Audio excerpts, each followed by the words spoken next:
इस वक्त की बड़ी खबर आपको बता दें, आज हम उस सच से पर्दा उठा रहे हैं जिसने दुनिया के सबसे शक्तिशाली देशों के खुफिया दफ्तरों में हलचल पैदा की। If you look at who buys the most oil and gas from Iran, it's China and India. Lazy इंतजार खत्म हुआ है और इसका बड़ा सरप्राइज आ चुका है। एक जानिब तो ईरान अमेरिका जाते ट्रंप पर अभी बहुत भारी ही पड़ी थी कि एक वीडियो मंजरेआम पर आई है। इस वीडियो ने पूरे अमेरिका को हिलाकर रख दिया है। इस वक्त सिचुएशन इंतहाई परेशान कुन है। जो ताजा तरीन अपडेट्स है वो खतरनाक है। आमतर सियासी जमातों के लिए, रिवायती सियासत के लिए एक मौत से कम नहीं। अल्लाह ने हमको गज़वा हिंद के लिए बनाया है, जापान की तरह एक इकोनॉमिक पावर बनने के लिए नहीं बनाया। हमको अल्लाह ने इसलिए बनाया कि हम खवारिज के खिलाफ जंग करें। अखबार के अंदर खबर छपी है और ये खबर बहुत सारे सवाल उठा रही है। ये खबर परेशान कुन है, ये खबर हैरान कुन है। ये खबर पाकिस्तान के सोशल मीडिया के ऊपर मैसिवली ट्विटर के ऊपर ट्रेंड कर रही है और ये बार बार शेयर हो रही है। खबर बरतानवी अखबार की है, लेकिन ये खबर है नाज़रीन मीर अहमद साहब के हवाले से। बरतानिया अखबार है नाज़रीन द गार्डियंस। द गार्डियंस ये बरतानिया का सबसे पुराना और मोस्ट रेप्यूटेड नाज़रीन अंग्रेजी अखबार है। किधर है द गार्डियंस की खबर के मुताबिक के अंदर आज भी डेमोक्रेट्स इंडिया को सोल्यूशन समझते हैं, that India is a solution. मेरे पाकिस्तानियों, आज तो कुछ अजीब ही चीज सुनने को मिल रही है। हमने डबल डाउन कर दिया है। को वो क्लिप भी सुनवाऊंगा, क्योंकि ये तो हम सब जानते हैं कि तारीख में इतनी सपोर्ट जब वजीर आजम को नहीं ली है। बताता हूं आपको, बहुत कुछ सामने आएगा। पाकिस्तान आर्मी के डीजी ISPR कहते हैं कि कश्मीर हमारा लाडला बच्चा है। दूसरी तरफ सरदार अमान खान साहब और कश्मीरी जवाब देते हैं कि हम बच्चे नहीं है, तुम्हारे बाप हैं। असल ब्रिटेन के पूर्व प्रधानमंत्री बोरिस जॉनसन ने economic times world leader forum में एक ऐसा कूटनीतिक परमाणु बम वाला भाषण दिया है जिसकी गूंज लंदन से वॉशिंगटन और दिल्ली से मॉस्को तक सुनाई दे रही। जी हां, जॉनसन ने खुलासा किया। नमस्कार दोस्तों, आपका स्वागत है हिंदुस्तान रियल वॉइस में। आपको ये वीडियो आखिर तक देखना होगी क्योंकि सच्चाई सामने आने वाली है। लेकिन उससे पहले एक बात कहना बहुत जरूरी है कि आप लोग ऐसी वीडियोस तो लाइक करते हो जिनका देश से कोई लेना देना नहीं, पर ऐसी वीडियोस लाइक नहीं करते जो देश के बारे में हो और सच्चाई बताती हो।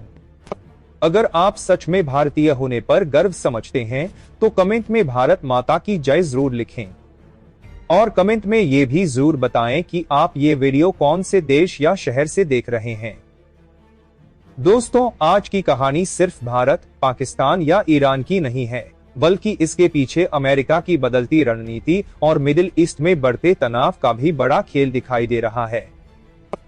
एक तरफ ईरान और अमेरिका के बीच तनाव है, दूसरी तरफ भारत और चीन का नाम उस वक्त लिया जा रहा है जब अमेरिका इस पूरे संकट से बाहर निकलने का रास्ता तलाश रहा है। आखिर भारत की जरूरत अमेरिका को क्यों पड़ रही है? वहीं पाकिस्तान ने कश्मीर, जिहाद, गजवाए हिंद और भारत विरोधी सोच को लेकर दिए गए बयानों ने एक अलग ही बहस छेड़ दी है। कुछ बयानों में तो पाकिस्तान के भविष्य और उसके मकसद को लेकर बेहद गंभीर दावे तक किए गए हैं। लेकिन सवाल ये है कि इन दावों के पीछे सच्चाई कितनी है? और सबसे बड़ा सवाल, क्या बदलती वैश्विक राजनीति में भारत अब ऐसा देश बन चुका है जिसकी मदद के बिना अमेरिका भी अपने बड़े संकटों को आसानी से नहीं संभाल सकता? आइए पूरी कहानी समझते हैं। जब ये कहा कि यहाँ पर उन्होंने लोग भेजे एक फ्रीडम स्ट्रगल के नाम पे, तो वो नाम निहाद ही फ्रीडम स्ट्रगल था ना। देखें, जैसे कि आपको पता है, आशिक भाई भी जानते हैं, कश्मीर जो है वो कभी भी पूरी तारीख में कश्मीर, या सिर्फ वैली की मैं बात नहीं कर रहा हूं, मैं पूरे जम्मू कश्मीर की बात कर रहा हूं, लद्दाख की बात कर रहा हूं, कभी भी तारीख में कश्मीर कभी भी मजहबी नजरिए को कश्मीर ने कभी भी नहीं माना। यहां तक कि 47 में भी शेख साहब ने मजहबी नजरिए को ठुकराया था, कश्मीरियों ने ठुकराया था। कश्मीर में मुख्तलिफ लोग, बौद्ध, सिख, हिंदू, मुसलमान रहते हैं। तो जो आप बात कर रहे हैं कि यहां पर भेजा था कश्मीर की आजादी के नाम निहाद आजादी के लिए, ऐसी बात नहीं है। यहां पर तो उन्होंने पैन इस्लामिक फोर्सेस, लश्कर, जैश, हिजबुल मुजाहिदीन, हरकतुल मुजाहिदीन, हरकतुल अंसार, पता नहीं किन किन मतलब किन किन कातिलों को यहां पर भेजा था, जिन्होंने यहां पर कश्मीर में जो कश्मीर की एक बड़ी अहम सोशल फैब्रिक थी जिसको हम कश्मीरियत कहते हैं, उसको तब्दील करने के लिए यहां पर भेजा गया था। हिंदू, सिख, बौद्धों को मारा गया था, और वो मुसलमान जो वहाबी इंटरप्रिटेशन लश्कर और जैश की नहीं मानते थे, ये तो कत्लो गारत के लिए यहां पर ये लोग भेजे गए थे। इनका कश्मीर, ये पाकिस्तान की जो टू प्रोंग स्ट्रेटेजी थी, ज़ियाउल हक साहब के जो बड़े मशहूर अल्फाज थे कि bleed India by 1000 cuts, conventional warfare में Pakistan was no match for India. और वो तारीफें कर रहे हैं इंडिया की, तारीफों पे तारीफें, दुनिया के सामने एक बड़ी मार्केट के तौर पे पिच कर दिया। अब दुनिया खुद ही वहाँ पे पहुँच रही है, भाग रही है, दौड़े लगा रही है कि इंडिया जाना है, इंडिया जाना है, इंडिया जाना है। अब ये एस्ट्राजेनेका की बात कर रहे हैं, बेसिकली क्या है, this is called strategic communication, ये स्टैटकॉम है कि आप बाहर से गोरा बुलाएं, उसको इंडिया के साथ उसका कोऑपरेशन रहा हो, वो इंडिया के बारे में तारीफ़ें करके जाए, और that supplements prime minister Modi's government. अब वो सोशल मीडिया पे है, वो मीडिया पे चलेगा। देखें जनाब, बोरिस जॉनसन ने भारत की तारीफ़ कर दी, बोरिस जॉनसन ने ये कर दिया, बोरिस जॉनसन ने, और उन्होंने बहुत सारी बातें की हैं, ये सुनिए। वो कह रहे हैं जनाब इंडियंस बड़े सख्त निगोशिएटर हैं, वो कह रहे हैं कि इंडियंस बड़े सख्त नेगोशिएटर्स हैं, वो तो बड़ी सख्त नेगोशिएशन करते हैं, वो तो बड़ा डायलॉग करते हैं, इनकी तो क्या बात है, हम तो बहुत अप्रिशिएट करते हैं इनको। अब चक्कर क्या है, अब ये चीज़ बड़ा एडवांटेज देती है इंडिया को, ये कहते हुए कि जनाब वाह जनाब आपका कमाल कर दिया, आपने कमाल कर दिया। आपने, इंडिया जो है वो अपने नेशनल इंटरेस्ट को पहले देखते हैं, वो किसी और इंटरेस्ट को नहीं देखते। ये चीज़ क्या करती है, सप्लीमेंट करती। वो तो 71 में भी देख लिया, 99 में भी देख, तो ये एक पॉलिसी के तहत यहां पर भेजे गए थे तखरीबकारी के लिए, मार धाड़ के लिए। अब रियलिटीज ऑफ पॉलिटिक्स है कि हिंदुस्तान ये कहता है और मानता है कि सारे का सारा कश्मीर उसका हिस्सा है, लेकिन Hindustan does not use terrorism as a state policy.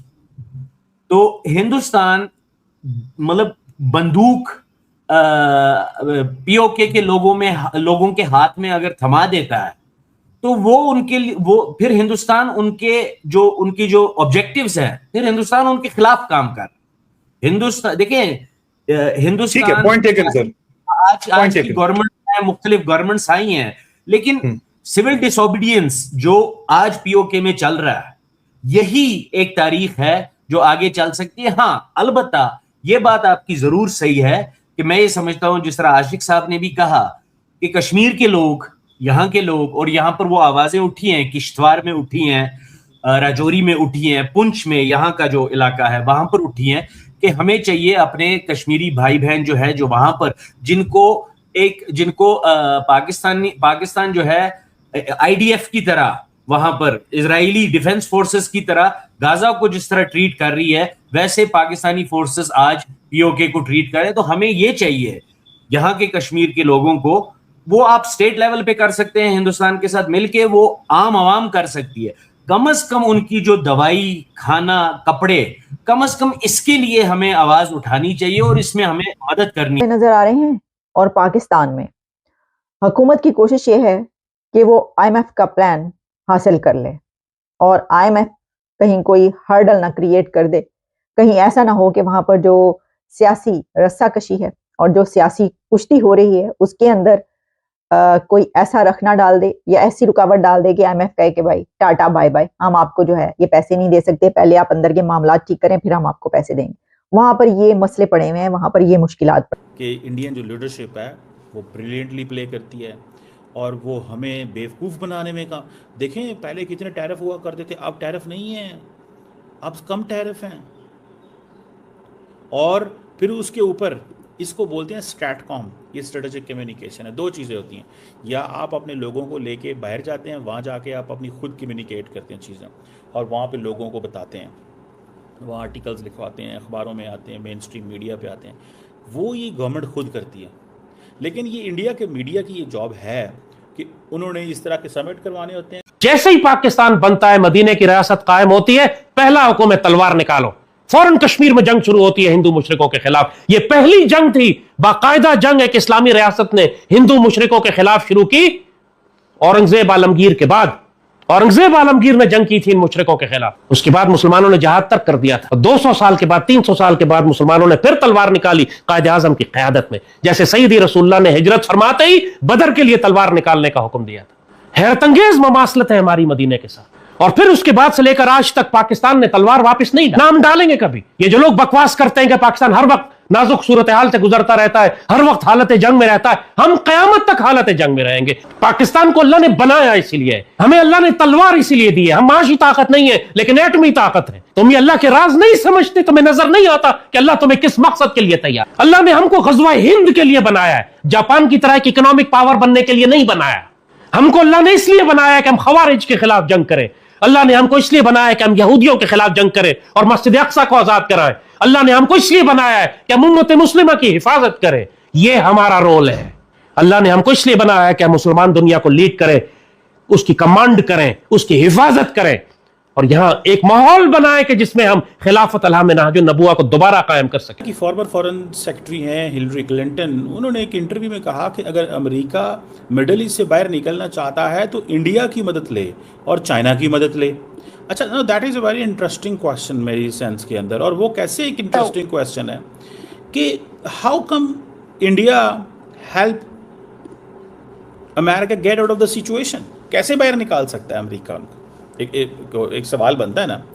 For example, India took a side with the Israel, so Hillary Clinton is forgetting the part of the problem is कि ये जो इंडिया के इजराइल के साथ ताल्लुकात हैं, आपको नहीं लगता कि ये ईरान को एक प्रॉब्लम कंडीशन में लेके आएंगे? वन, सेकेंडली दूसरी बात ये भी है कि अमेरिका के अंदर आज भी डेमोक्रेट्स इंडिया को सोल्यूशन समझते हैं, that India is a solution. तो दोस्तों, आज की पूरी वीडियो में हमने कई बेहद अहम और संवेदनशील मुद्दों पर बात की। सबसे पहले चर्चा हुई कि ईरान और अमेरिका के बीच चल रहे तनाव को कम करने में भारत और चीन की भूमिका क्यों महत्वपूर्ण मानी जा रही है। इसके साथ ही ईरान के साथ भारत के रिश्ते और तेल व्यापार का भी जिक्र हुआ। वहीं दूसरी तरफ पाकिस्तान से सामने आए कुछ बयानों में कश्मीर, गज़वा हिंद, जिहाद और पाकिस्तान की कथित रणनीतिक सोच को लेकर कई बड़े दावे किए गए, जबकि दूसरे पक्ष से इन दावों पर सवाल उठाते हुए कश्मीर की वास्तविक सामाजिक और ऐतिहासिक स्थिति की बात की गई। वीडियो में 1971 और 1999 के युद्धों का संदर्भ भी सामने आया और यह चर्चा हुई कि पारंपरिक युद्ध में भारत और पाकिस्तान की सैन्य क्षमता को किस तरह देखा जाता है। साथ ही पाकिस्तान की हजार घाव देकर भारत को कमजोर करने वाली कथित रणनीति पर भी बात हुई और यह सवाल उठाया गया कि क्या आज के दौर में ऐसी सोच पाकिस्तान के लिए फायदेमंद है या नुकसानदायक। इसके अलावा अमेरिका की बदलती सोच और भारत को एक संभावित समाधान के रूप में देखने वाली बहस भी सामने आई।